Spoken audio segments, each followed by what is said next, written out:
सर्वमंगल्ये शिवे सर्वार्थसाधिके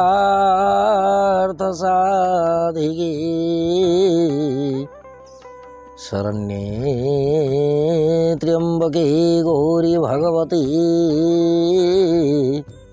नारायणी नमो नमः। नवमा भगवती शरण। दर्शक बंधु जानिबा आज जन्मजातक राजयोग जहाँकि माला नामक राजयोग जन्मजातक माला नामक राजयोग भिन्न भिन्न प्रकार देखा जाए जहाँकि माला जोगटी दुई प्रकार अटे। दर्शक बंधु जन्मजातक जो प्रथम माला जोग निर्णय होइछे जहाँकि शास्त्र सम्मत अटे। जन्मजातक जदि ग्रहस्थिति एपरी अवस्था थांती ताहेले जन्मजातक माला जोग सृष्टि होता है।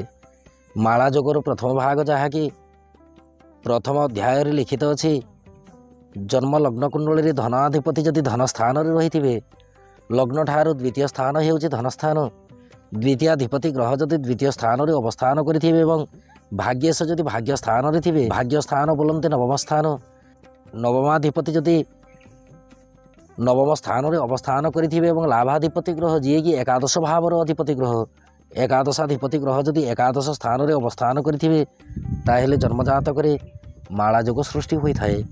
दर्शक बंधु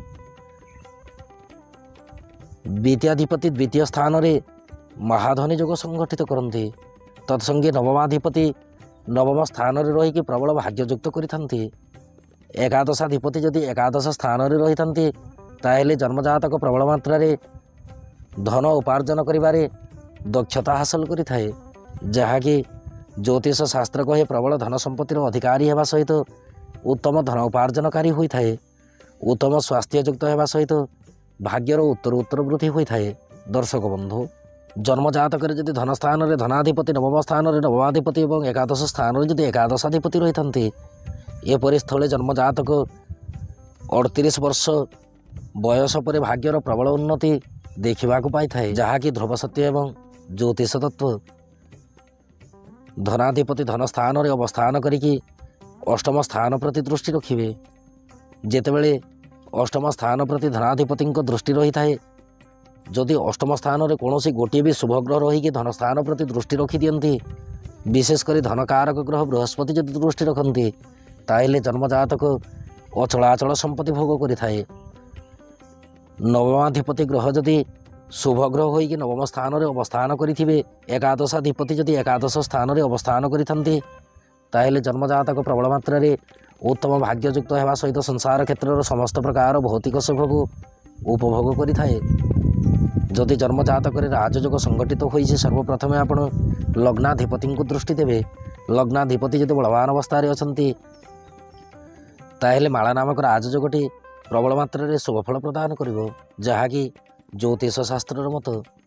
दर्शक बंधु माला जोगर द्वितीय अध्याय जहाँ लिखित अच्छी उक्त विषय वस्तु नहीं कि पुणी थे निश्चित रूपे आम परिचित होगा।